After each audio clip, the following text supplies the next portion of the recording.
आज श्री रामचरितमानस अनुभूति का 5वां दिन है और हम गुरु वंदना से शुरू करेंगे। तो चलिए शुरू करते हैं। गुरुरेव गति गुरुमेव भजे गुरुणैव सहास्मि नमो गुरवे न गुरोः परमं शिशुरस्मि गुरोः मतिरस्ति गुरौ मम पाहि गुरो। जय श्री राम। बस 5 धनुष यज्ञ श्री परशुराम जी प्रसंग और श्री राम विवाह आज का है। प्रणाम, स्वागत, हार्दिक अभिनंदन। सौभाग्य है राम कथा फिर से मिल रहे हैं। सुखासन, संयम, ध्यान धारणा पूर्वक भगवान राम सीता की छवि को अपने मन में धारण करते हैं और अपने आप को उस धनुष यज्ञ का, सीता स्वयंवर का एक हिस्सा बनाते हुए आज की यात्रा प्रारंभ करेंगे। ओम वर्णानामर्थ संघानां रसानां छन्दसामपि मंगलानां च कर्तारौ वंदे वाणी विनायकौ भवानी शंकरौ वंदे श्रद्धा विश्वासरूपिणौ याभ्यां विना न पश्यन्ति सिद्धः स्वान्तः स्थमीश्वरम्। नीलाम्बुजश्यामलकोमलाङ्गं सीता समारोपितवाम पाणौ महासायकचारुचापं नमामि रामं रघुवंशनाथं। श्रीगुरुचरण सरोज रज निज मनु मुकुरु सुधारि वरनौ रघुबर विमल जसु जो दायक फल चारि सियावर राम। जय जय राम मेरे प्रभु राम सीताराम। जय जय सिया राम, जय जय सिया राम, जय सिया राम, जय जय सिया राम। कथा प्रारंभ होत है। सुनो वीर हनुमान राम लखन सिया जान की सदा सदा करे कल्याण सियावर राम। जय जय राम। की कथा में प्रवेश करने से पहले हम जो तुलसीदास जी ने अपने रामचरितमानस में जिन 4 छंदों का मुख्य रूप से प्रयोग किया है, हम उनको समझ लेते हैं। एक आग्रह आया था कि इसका स्ट्रक्चर बता दीजिए ताकि हम सुर लय ताल को समझ सके, तो हम और अच्छा गाना सीख सकते हैं। तो इसमें मैं पहले यही ले जाती हूँ कि इसमें पूरे रामचरितमानस की सुर छुपा है। जो ये हनुमान चालीसा का भी पहला दोहा है, दोहे के सारे सुर ऐसे ही होंगे। कथा प्रारंभ होता है, सुनो वीर हनुमान श्री गुरु चरण सरोज रज, ये दोहा है। कथा प्रारंभ होता है, ये दोहा है। जय सिया राम, जय जय सिया राम, जय सिया राम, जय जय सिया राम, ये चौपाई है।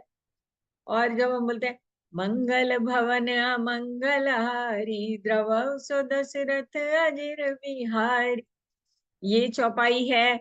और जब दोहे के बाद चौपाई शुरू करते हैं तो उससे पहले एक लाइन मंगल भवन या जय सिया राम, जय सिया राम सुर में लाने के लिए, ट्रांजिशन के लिए हम बोलते हैं।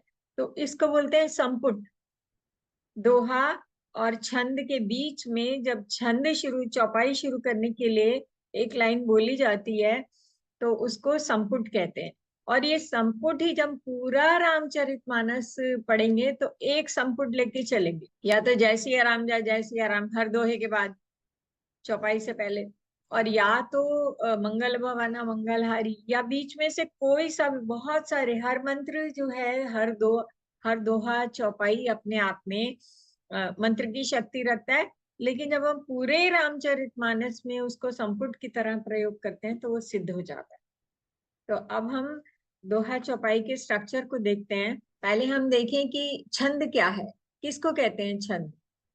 जो छंदोबद्ध कविता होती है ना, तो मात्रा गणना से, सुनिश्चित योजना से जो पदबंध होता है उसको छंद कहते हैं।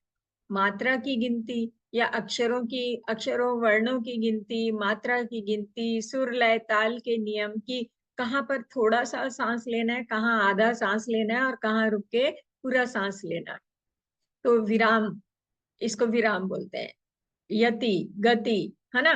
तो ये सब सुर लय ताल यति गति वर्ण मात्रा, तुकबंदी।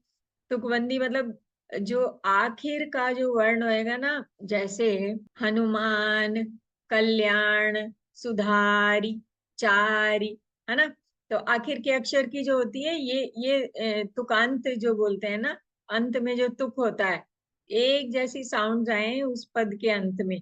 तो इससे जो बुना हुआ छंद, जो कविता होती है, उसको छंदोबद्ध रचना कहते हैं। तो दोहा देख लीजिए। रघुपति कर संदेश सुन, अब सुनु जननी धरि धीर। अब मैंने इसके ऊपर एक एक एक एक दो दो एक एक, ये हो गए 13, 13। सुनु जननी धरि धीर, एक एक एक एक दो, एक एक दो एक। ये दो एक क्या है? ये हमारी जो है ना वर्ण है, ह्रस्व और दीर्घ स्वर जो है वर्ण, जिसमें मात्रा, एक मात्रा और दो मात्रा का समय लगता है। जब हम बोले अ, ए, ओ, तो हम कहेंगे एक मात्रा का समय लगा इसमें। और जब हम बोले आ, ई, दीर्घ स्वर जब बोलते हैं, उ, ए, आई, ओ, औ, तो ये दीर्घ स्वर होते हैं, इसमें दो मात्रा का समय लगता है। तो रघुपति, रघुपति कर संदेशु, अब सुनो जननी धरी धीर। तो ये मात्रा समझ में आ रही है कि रघुपति कर संदेशु, अब सुनो जननी धरी धीर। सुना ना जी?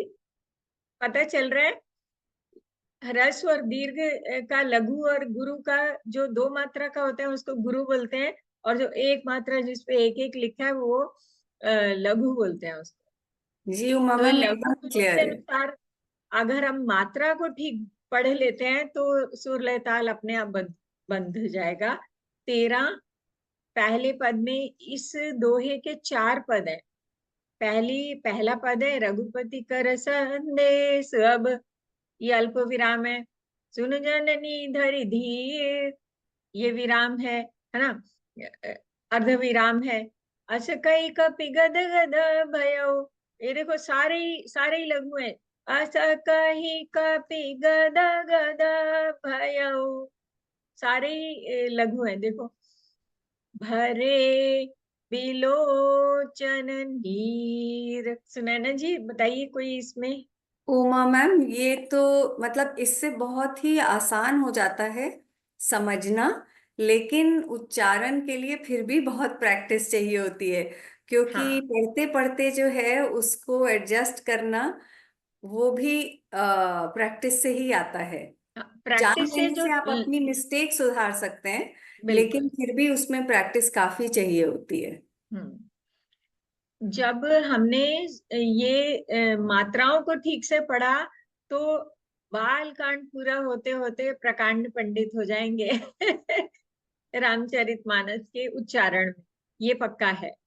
तो हम मात्राओं को समझ के चलेंगे तो अपने आप ही, क्योंकि ज्यादातर जो है ना दीर्घ और लघु का ही होता है। हम लिखने में भी छोटे बड़े मात्रा की गलती करते हैं। तो ये हुए 13, 13 के बाद अब यहाँ 13 मात्रा हुई, और सुनु जननी धर धीर ये 11 मात्रा, तो 24 मात्रा।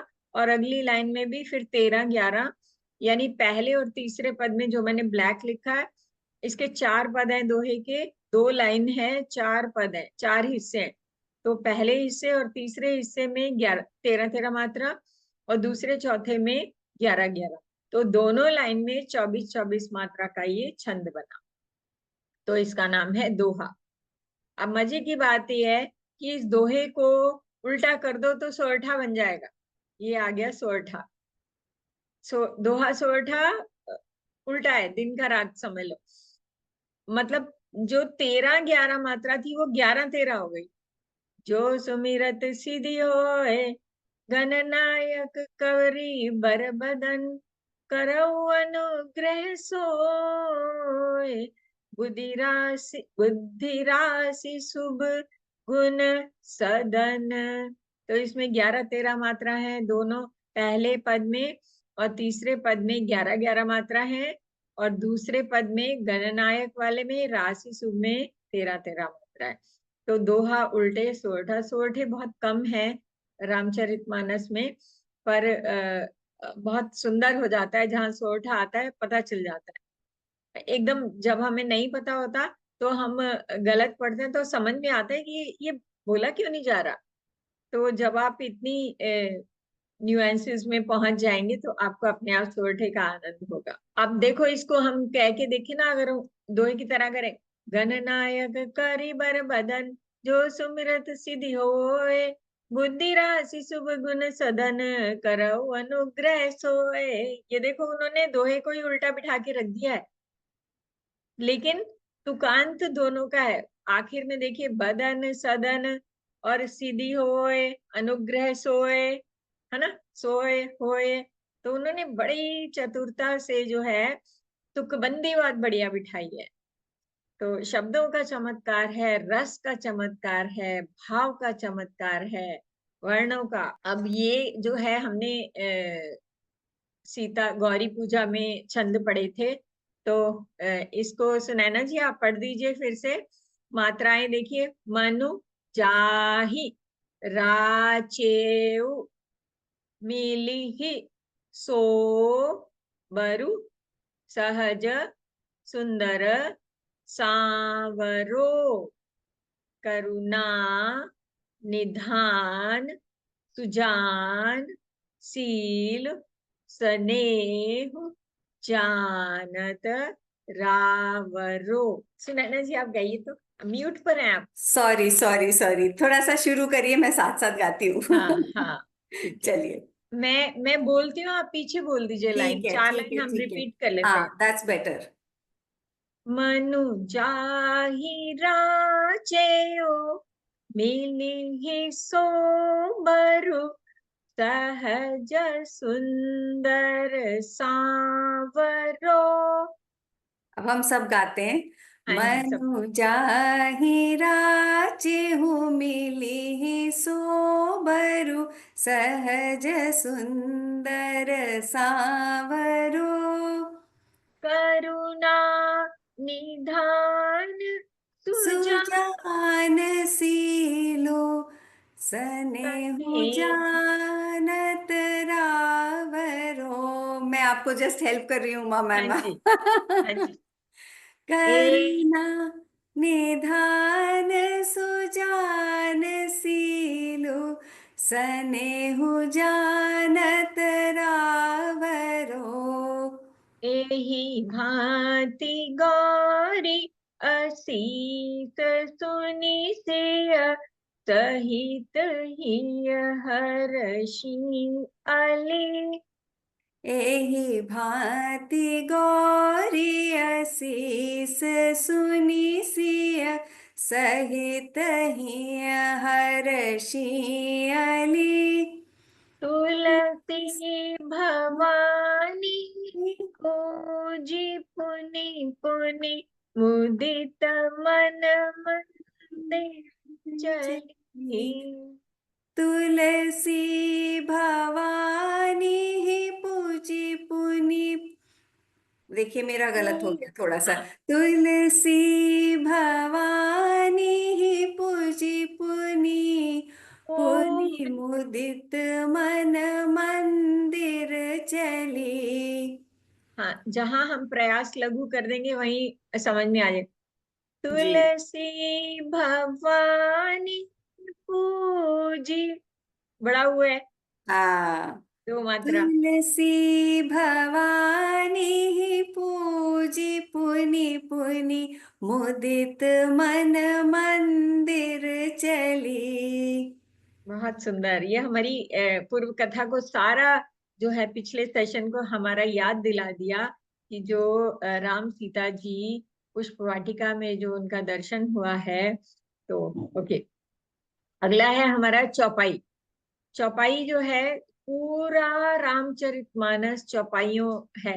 कितनी टोटल चौपाई है उस दिन मैंने बताया था। तो चौपाई चार चार चार चरण इसके, हर चरण में 16 मात्रा। जैसे दोहा में 4 चरण थे, 13 11 13 11, है ना। तो इसमें चारों चरणों में सम मात्रिक छंद है ये। चारों चरणों में 16 16 16 16 मात्रा। जैसे मंगल भवन मंगल हारी, द्रव सुदशरथ अजिर बिहारी, कह कपि हृदय धीर धरु माता, सुमिर राम सेवक सुख दाता, उर आनहु रघुपति प्रभुताई, सुनी मम बचन तजौ कद राय, है ना। तो ये 16 16 मात्राएं पूरा जो है। और इसको जय सिया राम, जय जय सिया राम, मंगल भवन मंगल हारी। एक चौपाई आपको इसीलिए ये जो है संपुट बने हैं कि हम वापस दोहे से वापस अपनी चौपाई में आ जाए और सुर में बने रहे, सुर लय ताल बद्धता। तो चौपाई मात्रिक, कोई वार्णिक छंद होते हैं, किसी में वर्ण गिने जाते हैं, किसी में मात्रा गिनी जाती है। हम इनमें मात्राएं गिन रहे हैं। तो छंद का एक भेद है। चौपाई के 4 चरण, हर चरण में 16 16 मात्रा, अंत में गुरु होता है। देखिए माता, तो दीर्घ है अंत में। और गोस्वामी तुलसीदास जी ने रामचरितमानस में चौपाई छंद का बहुत सुंदर निर्वाह किया है। धनुष यज्ञ में पहुंचते हैं हम, कथा प्रवेश करते हैं। धनुष यज्ञ में आज होगा कि राम लक्ष्मण सहित विश्वामित्र जी का स्वयंवर सभा में आना, पहुंचना। और जैसे उनका प्रवेश होता है तो सब उनको कैसे देखते हैं, कैसी। तो ये बड़ी सुंदर एक कहावत ही बन गई है। बहुत प्रसिद्ध है ये उक्ति, जिनके रही भावना जैसी, प्रभु मूरति तिन देखी तैसी। हम देखेंगे इस पे पहुंच के कि किसने कैसे देखा राम जी को। जो ये कहावत निकली कि भैया जिसकी जैसी भावना, जैसा चश्मा है वैसी दुनिया दिखेगी, है। तो प्रभु की मूर्ति भावना से ही दिखती है। तो ये हमें स्वयंवर सभा में, और सीता जी का स्वयंवर सभा में प्रवेश होता है तो उसकी शोभा बताई गई है। और वंदी जन जो है जनक प्रतिज्ञा की घोषणा करते हैं, जो भाट चारण है, जो विरदावली गाते हैं ना, तो वो घोषणा करेंगे। डगई न शंभु सरासन कैसे, कामी बचन सती मनु जैसे। और शिव जी का धनुष है कि वो तो डगई मतलब हिलता तक नहीं है। कैसे, जैसे कि कामी पुरुष के वचनों से किसी सती का सती स्त्री का मन डावाडोल नहीं होता ना, ऐसे ही वो शिव जी का धनुष भी डटा रहता है। तो राजा जनक की निराशा होती है, बड़ी भारी निराशा होगी। तो निराशा होगी तो पिता है ना, बेटी का इतना भारी स्वयंवर रचाया, इतना प्रपंच हो रहा है, दुनिया भर के राजा आए बैठे हैं। तो ऐसा लगा कि ये धरती तो बिना वीरों की हो गई, वीर विहीन मही मैं जानी। जनक जी बहुत निराश होते हैं और उनके मन से क्या क्या निराशा में निकलता है। और जो हारे थके बैठे हैं, जिनसे धनुष टूटा नहीं, वो तो लज्जा से मुंह गड़ाए बैठे हैं। लेकिन लक्ष्मण जी, अरे भैया हम भी हैं यहाँ। तो इतना उनको क्रोध आया कि ऐसे कैसे कह सकते हो कि धरती वीरों से विहीन हो गई। तो फिर राम जी ने पकड़ के बिठाया, और फिर कैसे गुरुजी बोलते हैं, उठो राम भन जाऊ भव चापा। हम्म। तो फिर राम जी उठते हैं, और फिर दृष्टि जो मिलती है सीता जी से, तो जेहि के जेहि पर सत्य सनेहु, सो तेहि मिलई न कछु संदेहु। तो राम चहई शंकर धनु तोड़ा। अब लक्ष्मण जी फिर अपनी आ जाते हैं बिल्कुल प्रचंडता में कि अरे भैया, सारी दिशाओं, सारे चेतावनी देते हैं, सब अपनी अपनी जगह पे डटे रहना, राम जी धनुष तोड़ने जा रहे हैं। तो धनुष भंग होता है, और कैसे किस पल पल भर में, पल ते ही क्षण राम मध्य धनु तोड़ा। तो जय जयकार की ध्वनिया और जयमाला, जयमाल लेके जो सखियां आती हैं, तो सुनैना जी ने बहुत सुंदर एक गीत लाई है आपके लिए, जो प्रचलित है जयमाला का। तो धनुष यज्ञ में जो है, उमा जी, आ, हाँ जी। आपने सबको होमवर्क दिया था ना कि धनुष के बारे में कुछ खोज करें, कि वो शर्त क्यों रखी जनक राजा ने। वो रामचरितमानस में शायद नहीं है, लेकिन सबसे कहा था कि थोड़ा सा खोज करके आए धनुष के बारे में। कि सीता हम्म। जी तो ऐसे ही सफाई करते समय उठा के इधर से उधर कर देती थी, और आप बता रही हैं कि वो हिलता ही नहीं था धनुष। हाँ, तो किसी राजाओं से हिला नहीं, और सीता जी बचपन से ही देखभाल जैसे कर रही हैं। तो राजा जनक ने सोचा कि अरे ये तो शिव जी का बड़ा महान धनुष है, तो ये कैसे ये बच्ची इसकी देखभाल कर रही है, उठा लेती है, तो अ, उसी से इसकी शादी करेंगे जो इसको तोड़ेगा, ठीक है, इस पे बाण चढ़ाएगा। तो इस तरह से ये कहाँ पर कथा है, और पूरी शास्त्र प्रमाण के साथ हमको बताइएगा। आपने ढूंढा होगा, और उस धनुष का नाम क्या था? शिव धनु, शिव धनु है ना। तो शंकर जी के उस धनुष का क्या नाम था, राजा जनक के पास कैसे आया था? तो ये कथा आपको जाननी है, ये आखिर में बताइए, नहीं तो आप जानकारी लेकर आइएगा। तो हम रामचरितमानस के अनुसार चल रहे हैं, और हमने पिछली कथा जो छोड़ी थी, पिछली संध्या सीता जी गई थी पुष्प वाटिका में, पिछले दिन, पिछले दिन सुबह पुष्प वाटिका गई, फूल गौरी पूजा के लिए, और उधर राम लक्ष्मण गुरु जी के लिए फूल फूल चुनने के लिए गए हैं, और गौरी पूजा करके आती हैं। सुन सिय सत्य असीस हमारी, पूजहि मनोकामना तुम्हारी। गौरी माँ की जो है ना आशीर्वाद लेके आती हैं कि तुम्हारी मनोकामना पूर्ण होगी।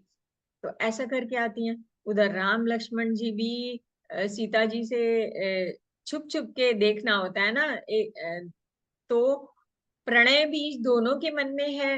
राम जी भी कहते हैं कि सूर्यवंश में तो ऐसी परंपरा नहीं है कि भाई कि किसी कुदृष्टि किसी के ऊपर डाली जाए, है ना। तो मेरे मन में ये जो स्नेह हो रहा है, तो ये असत्य नहीं है ना। कुछ इस तरह से जाके जब गुरु जी के पास दोनों जाते हैं, विश्वामित्र जी के पास वर्णन करते हैं, बताते हैं सारा कुछ।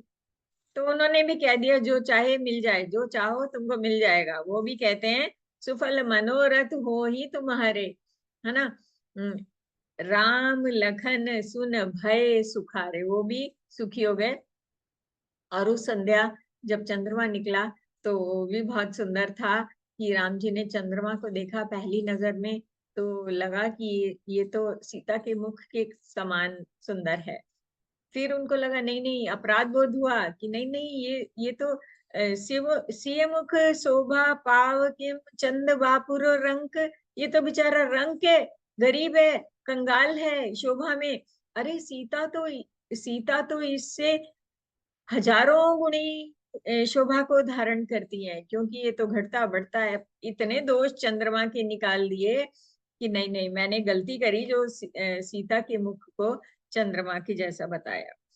तो अब अगला दिन होता है, धनुष यज्ञ का दिन है, सीता स्वयंवर का दिन है। और जनक जी ने शतानंद जी को बुलाया, पूरी सभा जम गई है उठे, और तुरंत विश्वामित्र जी के पास भेजा कि मुनि को सादर लेकर आइए। वो वहां से अयोध्या के दो राजकुमार आए हुए हैं, है ना। तो उनको भी, ऋषि को भी बुलाइए, बालकों के साथ आएंगे और स्वयंवर सभा में। तो आए, और विश्वामित्र जी ने हर्षित होकर दोनों भाइयों को बुलाया, और चलिए तात, चलो, जनक जी ने बुलावा भेजा है, चलते हैं। तो मुनियों के समूह के साथ कृपालु राम जी जो है धनुष यज्ञशाला की शोभा देखने के लिए चलते हैं। दोनों भाई रंगभूमि में आए हैं, जैसे ही पता चला नगर भर में कि अरे वो दोनों भाई भी आ गए, आ गए, दोनों भाई रंगभूमि में आए हैं, ऐसे ही शोर मच गया चारों तरफ। और सब छोड़ छाड़ के काम जो है, जब सारे निवासियों ने खबर पाई तो बालक, जवान, बूढ़े, स्त्री, पुरुष सब जो है घर से अपने काम काज को भुला के चल दिए। ठीक है। मंगल भवन अमंगल हारी, द्रव सुदशरथ अजिर बिहारी। रंग भूमि आए दो भाई, असी सुधि सब पुर बासिन पाई। चले सकल गृह काज बिसारी, बाल जुबान जरठ नर नारी। हर्षे जनकु देखी दो भाई, मुनि पद कमल गहे तब जाई। हाँ जी, रंगभूमि में आ गए दोनों भाई, सब लोग पहुंच गए। तो अब क्या होता है, जिनके रही भावना जैसी, प्रभु मूर्ति देखी तिन तैसी। अब स्वयंवर सभा में प्रवेश कर रहे हैं मुनि, सुंदर भव्य राजकुमार, कोमल सुंदर, श्याम गौर कैसे हैं। तो सारी राजाओं ने, जब सबने उनको देखा तो कैसा कैसा लगा, मैं ये पढ़ के बताती हूँ कि जिनकी किसकी कैसी भावना रही होगी, तो कैसे दिखे होंगे राम जी उनको। बहुत सुंदर वर्णन है ये। कल्पना कीजिए, राजा जनक के दरबार में जुटी स्वयंवर सभा है। मुनि विश्वामित्र जी के साथ जब अयोध्या के राजकुमारों ने वहां प्रवेश किया, तो सबने राम जी को कैसे देखा। तुलसीदास जी कहते हैं कि महान रणधीर राजा लोगों ने रामचंद्र जी के रूप को ऐसा देखा मानो स्वयं वीर रस आ गया हो, वीर रस ने उस स्थान पर प्रवेश किया हो। और जो कुटिल राजा थे, भगवान को देखकर डर गए, मानो बड़ी भयानक मूर्ति देखी हो। और जो छली राक्षस जो राजाओं के वेश में बैठे थे, उन्होंने भगवान को प्रत्यक्ष काल के रूप में देखा। ठीक है। नगर निवासियों ने कैसे देखा कि मनुष्यों के भूषण, रूप और नेत्रों को आनंद देने वाले हैं। स्त्रियों ने कैसे देखा, अपनी अपनी रुचि के अनुसार, जैसे जो वय, अपनी वय के अनुसार, कोई कोई किसी पुत्र के जैसे, भाई के जैसे, सखा के जैसे, है ना, कैसे देख रही हैं। विद्वानों को तो भगवान विराट रूप में दिखाई दिए, जिसके बहुत से हाथ, पैर, मुंह, नेत्र, जो सिर हैं। जनक जी के सजातीय कुटुंबी जो है प्रभु को कैसे देख रहे हैं, प्रिय के रूप में, जैसे कोई अपना मिल गया हो, है ना। उनके अपने स्वजन, अभी संबंध हुआ नहीं है, लेकिन अपनेपन का एहसास देखते ही हो गया।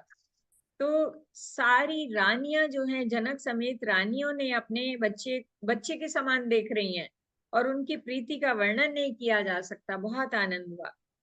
योगियों को भगवान शांत, शुद्ध, सम और स्वतः प्रकाश, परम तत्व के रूप में दिखे। और हरि भक्तों ने दोनों भाइयों को सब सुखों के देने वाले इष्ट के रूप में देखा। और सीता जी जो है, जिस भाव से राम जी को देख रही हैं, उसका तो उसको कोई वर्णन कर ही नहीं सकता। क्योंकि जैसे वो सखी उनकी देख के आई थी कि मेरी दृष्टि के तो वाणी नहीं है और मेरी जबान के तो आंखें नहीं है, मैं कैसे बताऊं, है ना। राजा जनक जनक ने जी ने कैसे कैसे देख, देखा उमा मैम? हाँ जी, हर्षे जनक देखी दो भाई, मुनि पद कमल गहे तब जाय। जनक जी ने देखा, वो तो पहले ही देख ही विदेह भयो, विदेह विदेह विशेषी, है ना। तो प्रभु वो भगवान को तो पहले देख के विदेह हो ही चुके थे, जब उन्होंने पहली बार देखा था।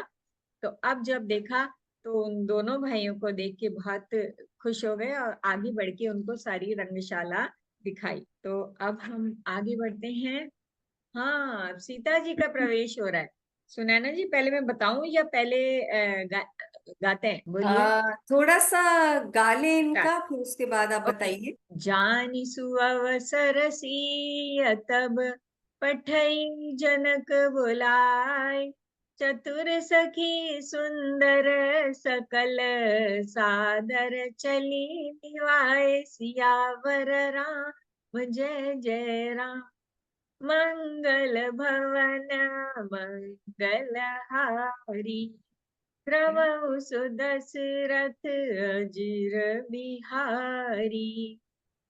सिया शोभा नहीं जाई बखानी, जगदम्बिका रूप गुण खानी, चली संग ले सखी सयानी, गावत गीत मनोहर वाणी। रंग भूमि जब सिय पगुधारी, देखी रूप मोहे नर नारी, पानी सरोज सोह जय माला, अवचट चिताय सकल भुवाला। सिय चकित चित राम ही चाहा, भये मोह बस सब नर नाहा, मुनि समीप देखे दो भाई, लगे ललकी लोचन निधि पाई। तो अवसर जान के जनक जी ने सीता जी को बुलवा भेजा। तो सब चतुर और सुंदर सखियों के साथ आदर पूर्वक सीता जी आई, और सयानी सखियां सीता जी को साथ लेकर मनोहर वाणी से गीत गा रही हैं। सीता जी ने जब रंग भूमि में पैर रखा, तब उनका दिव्य रूप देखकर स्त्री पुरुष सभी मुग्ध हो गए।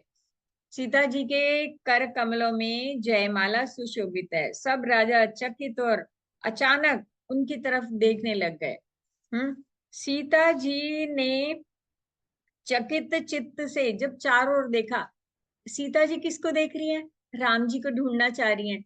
अब देखिए, दृष्टि दृष्टि का अवलोकन को तुलसीदास इतने सुंदर तरीके से कह रहे हैं कि सी चकित चित राम ही चाहा।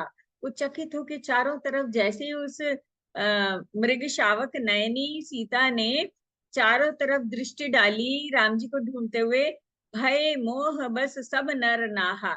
सारे जो है ना वो बड़े उसमें आ गए, मोह में हो गए। उनको लगा कि अच्छा मेरी ओर देख रही है ना। उनको ये मोह हुआ कि सीता मुझे देख रही है, मुझे देख रही है, मुझे देख रही है, तो मोह हो गया। तो सीता जी ने मुनि के पास बैठे हुए दोनों भाइयों को देखा। मुनि समीप देखे दो भाई, लगे ललकी लोचन निधि पाई। तो उनको ऐसे लगा कि मुझे, जो एकदम ललचा के उनके नेत्र अपना खजाना पाके ललचा के वहीं रुक गए। तो चारों तरफ देख के जब राम जी की तरफ दृष्टि पहुंची, तो उनकी दृष्टि वहीं रुक गई, स्थित हो गई। अब जो है स्वयंवर सभा सजी है, सीता जी भी आ गई हैं, सबने अपना स्थान ले लिया है, एकदम सांस रोक के सब बैठे हैं। तो अभी वंदी जन जो होते हैं ना, वो जनक जी की प्रतिज्ञा की घोषणा करें। हम इसको विजुअली देखें, अपने मन की दृष्टि से हम उसके भागी, उसके पार्टिसिपेंट बनते हैं उस स्वयंवर सभा में। तो जैसे ही बंदी जन जो है घोषणा करते हैं, बोले बंदी वचन बर, सुनहु सकल महिपाल, पन विदेह कर कहीं हम, भुजा उठाई विशाल। हम जो है भुजा उठा के राजा जनक की घोषणा कर रहे हैं। सब हे राजाओं, बहुत ध्यान से राजा जनक के प्रण को सुनिए, हम बता रहे हैं। नृप भुज बल विदु शिव धनु राहु, गरु कठोर विदित सब काहू, रावण बानु महाभट भारे, देखी सरासन गवहि सिधारे, सोई पुरारी को दंड कठोरा, राज समाज आज जोई तोरा, त्रिभुवन जय समेत बैदेही, बिनहि विचार बरई हठी तेहि, बिनहि विचार बरई हठी तेहि। भाटों ने कहा, हे पृथ्वी की पालना करने वाले सब राजागण सुनिए, हम अपनी भुजा उठाकर जनक जी का विशाल प्रण कहते हैं। राजाओं की भुजाओं का बल चंद्रमा है, शिव जी का धनुष राहु है, भारी है, कठोर है, ये सबको विदित है। बड़े भारी योद्धा रावण और बाणासुर भी इस धनुष को देखकर चुपके से चलते बने। उठाना तो दूर रहा, उन्होंने छूने तक का साहस न किया। ठीक है। उसी शिवजी के कठोर धनुष को आज इस राजसभा में जो भी तोड़ेगा, तीनों लोकों की विजय के साथ ही उसको जानकी जी बिना किसी विचार के हठ पूर्वक वरण करेंगी। ये प्रतिज्ञा है। तो ये राजा जनक की प्रतिज्ञा है कि जो धनुष तोड़ेगा, जनक नंदिनी उसका वरण करेगी, जो भी। तो अब देखिए क्या होता है आगे। आने शुरू हो गए राजा, तो बन बन के आ रहे हैं, उठ उठ के तमक तमक के आ रहे हैं। पहले मैं इसको मेरे ख्याल बता देती हूँ, फिर हम इसको पढ़ेंगे तो इसका अर्थ बहुत अच्छा लगेगा। तो जी क्या होता है, जी तो जैसे ही घोषणा हुई तो पहले मैं, है ना, कि मैं भाई कोई और ना तोड़ दे, मैं ही तोड़ आऊं। तो उनमें ऐसी होड़ लगी कि मैं जाके धनुष तोड़ू। तमक कर बड़े ताव से मूर्ख राजा किटकिटाते हुए धनुष को पकड़ते हैं, पर जब नहीं उठता तो लजा कर चले जाते हैं। ऐसे लग रहा है मानो वीरों की भुजाओं का बल पाकर धनुष तो भारी होते जा रहा है और भारी। एक समय ऐसा होता है कि 10,000 राजा एक ही बार में धनुष को उठाना चाहते हैं, तो भी उनके टाले नहीं टलता। शिव जी का धनुष कैसे नहीं डिगता था, जैसे कामी पुरुष के वचनों से सती का मन कभी चलायमान नहीं होता। तो सारे राजा उपहास के पात्र बन जाते हैं। बड़ा वो फनी सीन होता है, रामलीला में भी हम देखते हैं, है ना। जैसे वैराग्य के बिना सन्यासी उपहास के पात्र बन जाते हैं। कीर्ति, विजय, बड़ी वीरता, इन सबको वे धनुष के हाथों बरबस हार के चले। अपनी बड़ी शोभा से जो चमक चमक के बैठे थे ना, वो निस्तेज निष्प्रभ होते हुए चले जाते हैं। तो अब हम इसको पढ़ते हैं। सुनैना जी शायद सुनाइए, रिकॉर्डिंग जी होगी मेरे जी ख्याल। डगई न शंभु सरासन कैसे, कामी बचन सती मनु जैसे। डगई न शंभु सरासन कैसे, कामी बचन सती मनु जैसे। तम की धरई धनु मूढ़ नृप, उठई न चलहि लजाय। मनहु पाई भट बाहुबल, अधिक अधिक गरुआय। सियावर राम जय जय राम, मेरे प्रभु राम सीताराम। भूप सहस दसे कही बारा, लगे उठावन टरई नटारा। डगई न शंभु सरासन कैसे, कामी बचन सती मनु जैसे। सब नृप भय जोग उपहासी, जैसे बिनु विराग सन्यासी। कीरति विजय वीरता भारी, चले चाप कर बर बसहारी। वीर विहीन मही मैं जानी। जनक जी का क्या हाल हुआ होगा। सारे राजा लोग जो है हृदय से हार कर श्रीहीन हो गए, निष्प्रभ हो गए, निस्तेज हो गए और अपने अपने समाज में जाके बैठ गए। जो है राजाओं को असफल देखकर जनक अकुला उठे और ऐसे वचन बोले जो मानो क्रोध और निराशा में आक्रोश आ गया। उनको क्रोध हुआ और निराशा हुई। और जो है कैसे आके बोलते हैं, दीप दीप के भूपति नाना, आए सुनी हम जो पन उठाना।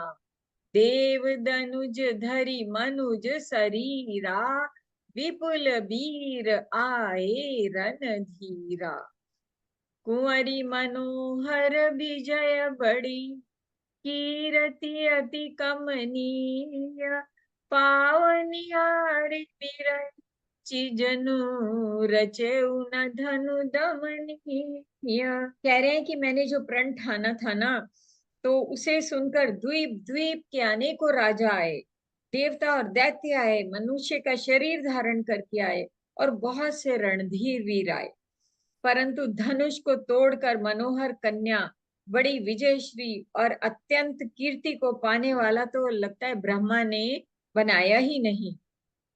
कहिए, ये लाभ किसको नहीं अच्छा लगता? परंतु किसी ने भी शंकर जी का धनुष नहीं तोड़ा। कहु लाभ यहु लाभ, कहु काहि यह लाभ न पावा, काहु न शंकर चाप चढ़ावा, रहु चढ़ाऊ तोरब भाई, तिलु भरी भूमि न सके छड़ाई, अब जनि को भाखे भट मानी, वीर विहीन मही मैं जानी, तजहु आस निज निज ग्रह जाऊ, लिखा न विधि देहि विबाहु, जो जन तेउ बिनु भट भुवि भाई, तो पनु करी हो तेउ न हसाई। कहते हैं कि किसको विजय अच्छी नहीं लगती। अरे भाई, किसी ने शंकर जी का धनुष तोड़ना तो छोड़ो, कोई तिल भर भूमि से हिलाया भी नहीं। अब कोई वीरता का अभिमानी नाराज ना हो जाए। मैंने जान लिया कि ये धरती वीरों से विहीन हो गई है। अब आशा छोड़कर भाई अपने अपने घर को जाओ, ब्रह्मा ने सीता का विवाह लिखा ही नहीं है। अगर मैं जानता कि ये धरती वीरों से शून्य है, तो प्रण करके उपहास का पात्र न बनता।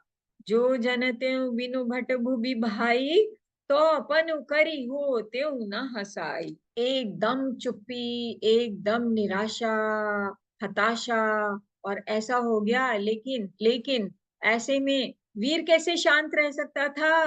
वीर रस है लक्ष्मण जी, एकदम कोप करके, बिल्कुल ऐसे जैसे स्प्रिंग को जोर से दबा के छोड़ते हैं ना, तो कैसे मुंह पे आके लगेगा। तो कैसे लक्ष्मण जी को इतना कोप हुआ, एकदम छटपटाने लग गए, कुछ क्या क्या कहने के लिए। लखन सकोप बचन जे बोले, डगमगानी मही दिग्गज डोले, सकल लोग सब भूप डराने, सिए ही हर्ष जनक सकुचाने। लक्ष्मण जी ने क्या क्या बोला था, ये रामचरितमानस में से बहुत सुंदर है कि क्या उन्होंने क्रोध में बोल दिया था। तो ये आप ढूंढ के देखेंगे। तो जब उन्होंने बोला, लक्ष्मण जी ने कोप किया, तमतमा उठे, सारे लोग उनको देखने लग गए, परंतु लक्ष्मण जी स्त्री पुरुष जानकी जी की ओर देख के दुखी हो गए, जो कि अरे हमारी बेटी, हमारी बच्ची, इतना लाड, इतना दुख उसके लिए हो रहा है। और लक्ष्मण जी को क्रोध आ गया, ओठ फड़फड़ाने लग गए, नेत्र क्रोध से लाल हो गए। जनक जी के वचन उनको बाण की तरह से लगे। जब क्रोध पर बस नहीं चला, तो एकदम उठ खड़े हुए। तो लक्ष्मण जी क्रोध भर बोले, तो पृथ्वी डगमगा उठी, दिशाओं के हाथी कौंध गए, कांप गए। सारे राजा डर गए। सीता जी के हृदय में हर्ष हुआ। क्यों हुआ? आशा नजर आई जो है। और जनक जी सकुचा गए, जिन्होंने इतनी बड़ी बात बोल दी कि धरती पर कोई वीर नहीं बचा, क्या ब्रह्मा ने बनाया ही नहीं क्या? तो जो है जनक जी लक्ष्मण जी के इस संकेत को देख के सकुचा गए कि अरे मैंने क्या कहा। तो अब क्या होता है, ऐसे में राम जी लक्ष्मण को बड़े प्रेम से अपने पास बिठा लेते हैं, और फिर गुरु जी की तरफ देखते हैं, और गुरु जी तो उनको देख ही रहे होते हैं। गुरु जी उनको संकेत करते हैं। अब ये हमारा जो धनुष भंग का है, ये चलेगा। देखते हैं आप क्या क्या समझते हैं। बहुत सुंदर भाव है, बड़े मगन होके इस पल को एंजॉय करिए और पूरा गाइए दत्त चित्त होके धनुष भंग के। उमा सुनैना जी, जी। बजाने से पहले थोड़ा सा बताना चाहूंगी कि हम लोगों ने ना धनुष भंग में कुछ कुछ पार्ट चौपाइयों के भी गाए, तो आप शायद पूरा यहाँ पे देखेंगे, लेकिन कुछ मिसिंग पार्ट्स होंगे, वो हमने कहानी की तरह उसको पिरो दिया है। धनुष हम्म। भंग अपने आप में ही पूरा है। हाँ, और बाद में भी उसमें ये लोग कभी भी उस प्रसंग को, जैसे अहिल्या प्रसंग आया, गौरी पूजा आया, यहाँ से आग्रह आया था ना, और ऐसे ही धनुष यज्ञ वाला, धनुष भंग वाला प्रसंग भी कुल मिला के एक पैकेज के रूप में आपके सामने ऑडियो आएगा। उठहु राम भंजऊ भव चापा, उठहु राम भंजऊ भव चापा, मेटहु तात जनक परितापा। उठहु राम भंजऊ भव चापा, मेटहु तात जनक परितापा। सुनि गुरु बचन चरण सिरुनावा, हरषु विषाद न कछुर आवा। उदित उदय गिरि मंच पर, रघुबर बाल पतंग। बिकसे संत सरोज सब, हर्षे लोचन भृंग। सियावर राम जय जय राम, मेरे प्रभु राम सीताराम। जेहि के जेहि पर सत्य सनेहु, सो तेहि मिलई न कछु संदेहु। तब राम ही बिलोकि वैदेही, सब हृदय बिनवति जहि तेहि। बार बार बिनती सुनि मोरी, करहु चाप गुरु ताति थोरी। देखी विपुल विकल वैदेही, निमिष बिहात कलप समतेही।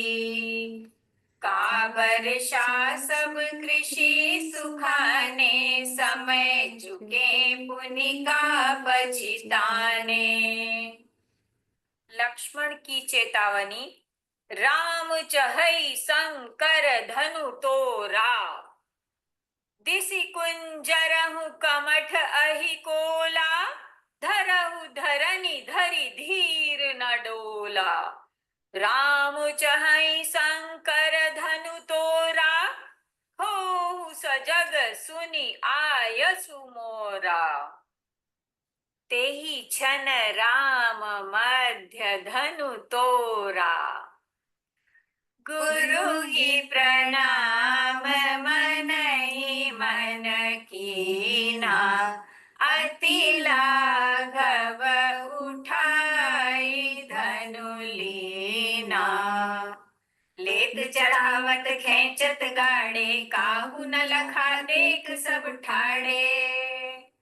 तेहि छन राम मध्य धनु तोरा, भरे भुवन धुनि घोर कठोरा। हे भुवन घोर कठोर, रवर विभाजित जिमारहु चले। चिकर ही दिग्गज डोल मही अहि खोल, कुरुरुम कल मले। सुर असुर मुनि कर कान दीने, सकल विकल विचारहि कोदंड खंडे। राम तुलसी जयति बचन उचारहि। मैं फिर भी इसको पढ़ देती हूँ, मेरे ख्याल से सबको बहुत अच्छे से पता लगा ही होगा। गुरुजी ने जो है, उठो राम भंजऊ भव चापा, हे राम उठो और इस धनुष को, शिव धनुष को तोड़ो और जनक का हेता, जनक का परिताप मिटाओ। राम जी ने गुरु जी को प्रणाम किया और हर्ष पूर्वक, कोई हर्ष या विषाद कुछ भी मन में नहीं है ना, एकदम निर्भाव ऐसे। राम जी के मुंह के ऊपर जो स्माइल जो है ना, वो एवरग्रीन होती है। उनको राज्य मिल रहा है या वन में जा रहे हैं या कुछ भी हो रहा है, वो अपनी समता कैसी धारण करते हैं, ये देखने वाली बात होती है। तो राम जी ने गुरु जी के चरणों में सिर नवाया, मन में न हर्ष हुआ है न विषाद, मंच रूपी उदयाचल पर रघुनाथ जी रूपी बाल सूर्य उदय होते ही सब संत रूपी कमल खिल गए और नेत्र रूपी भंवरे हर्षित हो गए। ये उदित उदयगिरी मंच पर का जो है सांग रूपक बताया है उन्होंने। सारे जगत के स्वामी राम जी सुंदर मतवाले श्रेष्ठ हाथी की सी चाल से स्वाभाविकता से चले। राम जी के चलते ही सारे नगर के लोग सुखी हो गए और उनके शरीर जो है रोमांच से भर गए। तो अगला है, जेहि के जेहि पर सत्य सनेहु सो तेहि मिलई न कछु। ये तुलसीदास जी ने इस वाणी को अमर कर दिया है कि अगर सत्य स्नेह होता है ना तो वो अवश्य मिलेंगे। तो उस समय राम जी सीता जी को राम जी को देखकर सीता जी भयभीत हृदय से जिस जिस देवता को मना सकती हैं मना रही हैं। मन ही मन मनावा कुलानी हो प्रसन्न महेश भवानी। राम जी को देखती हैं सीता तो डर रही हैं कि अरे हे देवी देवता, हे महेश, हे भवानी, है ना, जो मेरी सारी सेवकाई मैंने आज तक जो भी सेवा करी है, आप जो है ना इस धनुष की गरुआई को हर ले, कि ये जो भार है ना इसका हल्का कर दो। तो देखिए, गणनायक वरदायक देवा, वो गणनायक गणेश जी को मनाती है, आज लगे कि इन्हें तो सेवा, मैं आपकी सेवा करती हूँ, है, बार बार मेरी विनती सुनिए, इसको जो है हल्का कर दीजिए। तो देखिए, राम जी ने सीता जी को भांति व्याकुल देखा कि उनका तो एक एक जो है निमिष निमिष क्षण से भी जो छोटा जो समय है वो कल्प के समान बीत रहा है। तो ऐसी वर्षा का क्या फायदा जब कृषि सूख जाए। का वर्षा सब कृषि सुखाने, समय चूक पुनि का पछताने। ये भी एक मंत्र है कि बिल्कुल उस समय को टैप करिए, जो समय पर जो काम करने का है ना उसको तुरंत करिए, वरना कोई फायदा नहीं। खेती सूख जाए तो पानी बरसने का क्या फायदा, समय बीत जाने पर कोई तो ऐसे देखा राम जी ने और उनके मन में ये भाव आया कि अरे मुझे अब तोड़ ही देना चाहिए। अब जब राम जी एकदम धनुष तोड़ने की वर्ष पर आ गए तो फिर लक्ष्मण जी, अरे पक्के होके बैठ जाओ हे दिशाओं के रक्षकों, है ना। तो राम जी जो है वो धनुष तोड़ना चाहते हैं।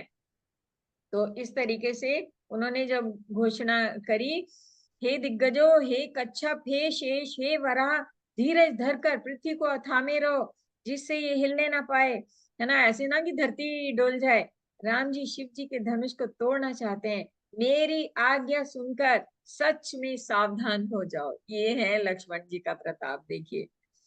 तो वीर रस और क्रोध के भी प्रतीक हैं, आवेश के भी प्रतीक हैं। उनको ज्यादा सोचते नहीं है, एकदम आवेश में आ जाते हैं। तो ऐसे हैं लक्ष्मण जी।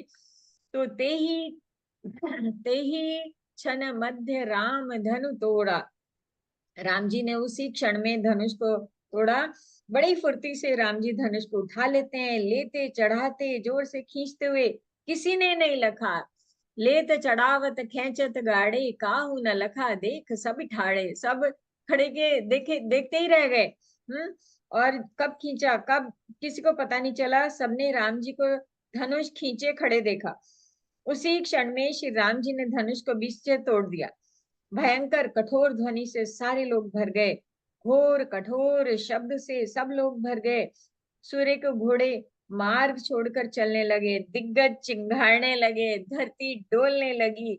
शेष वरा कच्छप, ये देखो लक्ष्मण जी को कैसे नजर आ रहा था, है ना, कि देवता राक्षस मुनि कानों पर हाथ धरकर सब व्याकुल होकर विचारने लगे। तुलसीदास जी कहते हैं कि जब सबको निश्चय हो गया कि राम जी ने धनुष को तोड़ डाला तो सब श्री राम जी की जय। अब ओ धनुष तो टूट गया। हाँ, तो जब ऐसा हुआ तो फिर जय जयकार से दिशाएं भर गई। और जय जयकार करने वाले कौन होंगे, सब जनक जी का समाज, है ना। जो राजा हार थक के आए थे वो क्या कहेंगे। हाँ, स्पोर्ट्समैनशिप हो तो हारा हुआ खिलाड़ी भी जीते को बधाई देता है जरूर। तो सारी दिशाएं विजय से भर गई और राम जी ने टुकड़े पृथ्वी पर डाल दिए। आकाश में बड़े जोर से नगाड़े बजे, देवांगनाएं नृत्य करती हैं, ब्रह्मा आदि देवता सिद्ध मनीश्वर प्रशंसा कर रहे हैं, आशीर्वाद दे रहे हैं, फूल, है ना, विजय किन्नर लोग रसीले गीत गा रहे हैं। सारे ब्रह्मांड में जय जयकार हुआ। और और चारों तरफ ये शब्द फैल गया, राम जी ने धनुष को तोड़ दिया, धनुष टूट गया, धनुष भंग हो गया, ऐसा हो गया। अब सखियों सहित रानी जो है सबसे ज्यादा खुश हो गए। राजा जनक के आनंद का कौन वर्णन कर सकता है ना। तो जो इस समय डूबते को जैसे सहारा मिल गया हो, मानो सूखते हुए धान पर पानी पड़ गया हो, ऐसे जनक जी हर्षित हो गए। जनक जी ने सोच त्याग कर सुख प्राप्त किया, मानो तैरते तैरते थके हुए पुरुष ने हाथ पाली हो। धनुष टूट जाने पर राजा लोग ऐसे श्रीहीन हो गए, राजा निस्तेज हो गए, जैसे दिन में दिए की शोभा नहीं रहती है। सीता जी का सुख कैसे वर्णन किए, जैसे चातक स्वाति का जल पा गए हो। लक्ष्मण जी राम जी को कैसे राम जी को लक्ष्मण जी किस तरह देख रहे हैं, जैसे चंद्रमा को चकोर का बच्चा देख रहा होता है ना। और तब शतानंद जी ने आज्ञा दी और सीता जी ने राम जी के पास गमन किया, हाथ में जयमाला लेते हुए। तो जयमाल के लिए सुनैना जी ने बहुत सुंदर जयमाल गाई है, सुनिएगा। पहले हम बोल देते हैं सीता जी कैसे सुशोभित हो रही हैं। संग सखी सुंदर चतुर गावई मंगलाचार, गवनी बाल मराल गति सुषमा अंग अपार। सखिन मध्य से सोहति कैसे, छवि गन मध्य महा छवि जैसे। कर सरोज जय माल सुहाई, विश्व विजय शोभा जय छाई। हाथ में करमाला ऐसे लेके चल रही है जैसे विश्व विजय की शोभा, जग जीतने जा रही हो, है ना, जगदीश्वर को जीतने जा रही है ना। तन सकोच मन परम उछाऊ, गूढ़ प्रेम लखी परई न काहू। जाय समीप राम छवि देखी, रही जुन कुंवरी चित्र अवर रेखी। चित्र लिखित स्तंभित रह गई, देखती ही रह गई, राम जी के पास पहुंची और शोभा को देखा तो देखती ही रह गई। अब जो सखियां कह रही हैं, सखियों का आग्रह है, ये सखियां क्या, तो सुनैना सखी बता रही हैं क्या कह रही हैं सखियां। जी उमा जी बजाती हूँ मैं। जय मान सुकुमारी डालो गले, जय मान। जय माल सुकुमारी डालो गले, जय माल। आए वो चंदा के रथ पर, आए वो चंदा के रथ पर, फूल बिछा दो उनके पथ पर, फूल बिछा दो उनके पथ पर, अक्षत दे दो भाल सुकुमारी डालो गले, जय माल। जय माल सुकुमारी डालो गले, जय माल। मधुर मिलन की बेला आई, मधुर मिलन की बेला आई। दिग दिगंत गूंजे शहनाई, दिग दिगंत गूंजे शहनाई। चले मयूरी चाल, सुकुमारी डालो गले, जय माल।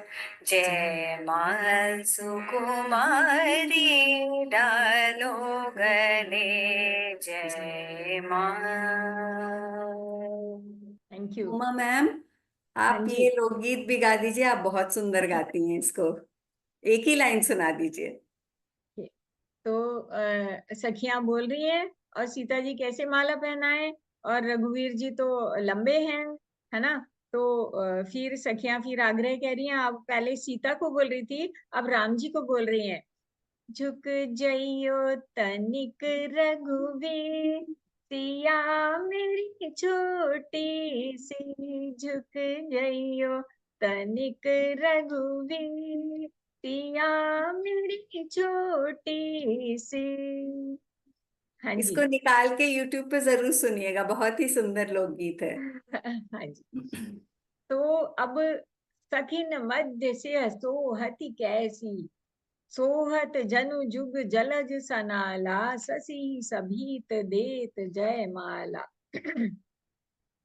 गावहीं छवि अवलोकि सहेली, सिय जयमाल राम उर्मिल, सिय जयमाल राम उर्मिल।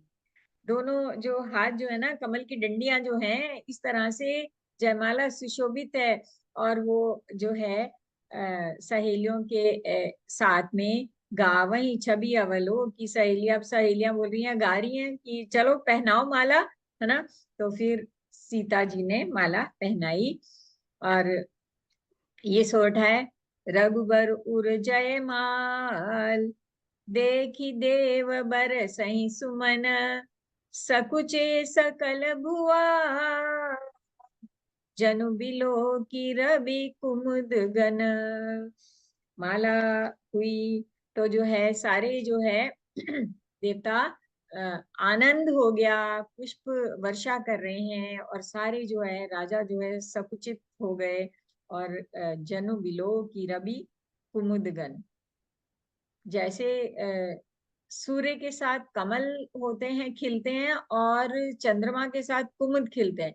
तो जब चंद्रमा उगता है तो कमल बंद हो जाते हैं, और जो है जब सूर्य होता है तो कुमुद शर्मा जाते हैं। तो सारे राजा जो है कुमुद गणों की तरह से, बहुत सारे जो कुमुद पुष्पों की तरह से, रघुवंशी सूर्यवंशी राम जी की शोभा को देख के सकुचित हो गए। ये परशुराम जी प्रसंग है। अब मेरे ख्याल से आज के समय में हमारी इतनी ही कथाएं होंगी।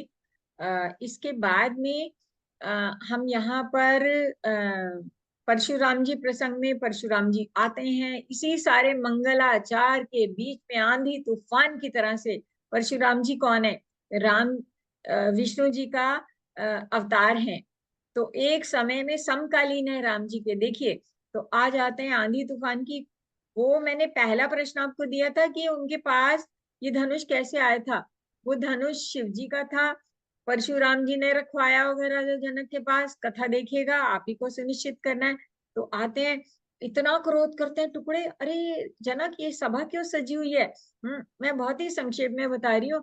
बहुत गुस्से में होते हैं, और लक्ष्मण जी तो गुस्से, लक्ष्मण जी का पूरा गुस्सा परशुराम जी पे फूटता है। और बहुत ही बड़े मजेदार डायलॉग्स हैं, हास्य का सुंदर पुट है इसमें। परशुराम जी लक्ष्मण संवाद में राम जी शांत रह के बोलते हैं, लक्ष्मण जी उनके क्रोध को भड़काते हैं, और वो ऋषि क्रोध कर करके उनपे चढ़े आते हैं। तो फिर बाद में जो है परशुराम जी ने अपना धनुष दिया कि राम जी को कि इसके ऊपर बाण चढ़ाइए। तो उन्होंने उसके ऊपर जब साधा, तो फिर प्रणाम किया उन्होंने कि अरे ये तो विष्णु अवतारी हैं। तो उनको प्रणाम करके वो तप को चले गए। तो ये आप परशुराम जी का प्रसंग बहुत लंबा है, बहुत सुंदर है, बहुत सुंदर हास्य है। जब हम छोटे थे तो ये कंपटीशन होता था बहन भाइयों में कि कौन इसको परशुराम जी का पूरा मैं पढ़ूंगा, मैं पढ़ूंगी, ऐसे होता था। तो आप भी आनंद लीजिएगा। और ये कुछ चौपाइयां इनमें हैं। उसके बाद सीताराम विवाह होता है, दशरथ जी के पास संदेशा भेजते हैं, दूत भेजते हैं, अयोध्या से बारात प्रस्थान करती है जनकपुरी के लिए। सोचो, जनकपुरी से पहले दूत गया होगा, वहां से फिर बारात जमने में भी टाइम लगा होगा। अरे वो क्या अयोध्या में हाल हुआ होगा उनके समाचार के लिए सब लोग कि अरे ऋषि के साथ राक्षसों को के सामना करने के लिए राजकुमारों को भेजा है, और अभी कोई खबर नहीं आई, और खबर आती है कि लो जी ब्याह भी रच रहे हैं वहां। तो सोचो अयोध्या में कैसी धूमधाम मच गई होगी, माता पिता को कैसा सरप्राइज, प्लेजेंट सरप्राइज जिसको बोलते हैं ना, कैसा लगा होगा। तो कैसे उत्साह बना, कितने दिन में ये मामला हुआ होगा। राम जी लक्ष्मण और वो विश्वामित्र जी जनकपुरी में है, बारात आ रही है, सज रही है। सोचो ये महीनों का अफेयर चला होगा, मुझे लग रहा है। इसका ना राम जी की बारात का कंब रामायण में बहुत वर्णन है, बहुत विस्तार से वर्णन है। तो कंबन की जो तमिल रामायण है मैंने उसका ट्रांसलेशन पढ़ा थोड़ा। तो सीताराम विवाह हुआ और चारों भाइयों का एक ही मंडप में विवाह हुआ।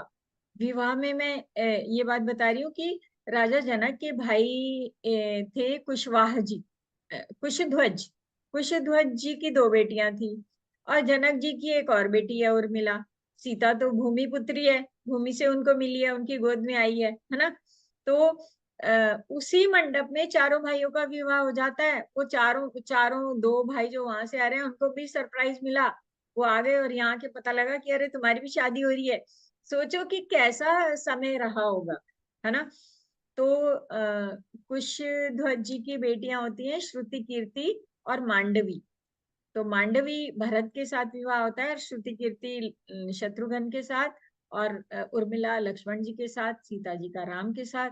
और जब ये विवाह मंडप की जो बात है ना, वो बड़ी सुंदर बात है। वाल्मीकि रामायण में मैंने देखा है कि जब फेरों से पहले अपने अपने कुल का परिचय देना होता है, तो वशिष्ठ जी राम जी के कुल का 39 पीढ़ियों का वर्णन करते हैं कि 39 पीढ़ियां जो हैं इनकी, ये इनकी वंश परंपरा है इक्ष्वाकु वंशी। तो ये है सूर्यवंशी। तो उधर शतानंद जी जो है राजा जनक के की भाई सीताराम का विवाह तो एक धनुष तोड़ने की शर्त थी, वो तो उनको करना ही था जिससे भी हो। लेकिन आप जनक की वंश परंपरा को देखिए, 23 पीढ़ियों का उनके नाम वो देते हैं। वाल्मीकि रामायण में है कि जनक की, जनक के जो सारे वंश के राजा जनक कहलाए, क्यों कहलाए ये भी आप वहीं देखना। तो लेकिन उनके नाम से भी देते हैं उनके बेटे, वो ऐसे करके 23 पीढ़ियों का वर्णन करते हैं कि हे महाराज दशरथ को बोलते हैं कि इनका राजा जनक का कुल भी निष्कलंक है, सारे सदाचारी राजा रहे हैं, है ना। तो इनके कुशध्वज भाई हैं, इनकी दो बेटियां हैं, आप आज्ञा दें तो इन दो पुत्रों के भी विवाह इनकी भाई की बेटियों के साथ भी हो जाए। तो ये सुंदर जो है आनंद है। विदाई अयोध्या में आनंद, हम फलश्रुति पर आए। बाल कांड पूर्ण हो रहा है, अयोध्या में आनंद की है फलश्रुति। उपबीत ब्याह उछाह मंगल, सुनिजे सादर गावहीं, वैदेही राम प्रसाद तेजन, सर्वदा सुख पावई। जो लोग यज्ञ पवीत और विवाह के मंगलमय उत्सव का वर्णन आदर के साथ सुनकर गाएंगे, वे लोग श्री जानकी जी और राम जी की कृपा से अनंत सुख पाएंगे, सदा सुख पाएंगे। सिय रघुबीर विवाह जे सप्रेम गा वही सुनई, तीन कहूँ सदा उछाह, मंगलायतन राम जसु। सीताराम जी के विवाह को, प्रसंग को जो लोग प्रेम पूर्वक गाएं सुनेंगे, उनके लिए सदा उत्साह, आनंद ही आनंद है, उत्साह ही उत्साह है, क्योंकि राम जी का यश मंगल का धाम है। जय श्री राम। सुनैना जी, मैंने जो है हमारा बालकांड पूर्ण हुआ है। जिज्ञासा समाधान के लिए, प्रश्नों के लिए क्या कितना समय है मुझे पता नहीं है, तो नहीं तो हम कल चलाएं क्या, देखो आप जैसे उचित समझें। जी, आज तो उमा मैम हमारा समय 10 मिनट 11 मिनट एक्स्ट्रा हो गए हैं हमारे ऑलरेडी। तो अगर किसी को कोई एक या दो सवाल पूछने हो तो फटाफट हम लोग 5 मिनट में कर लें, नहीं तो हम लोग कल आप आइए अपने सवाल लेकर, हाँ, अपनी टिप्पणियां, अपना एहसास, आपका मैसेज अनुभव। करिए।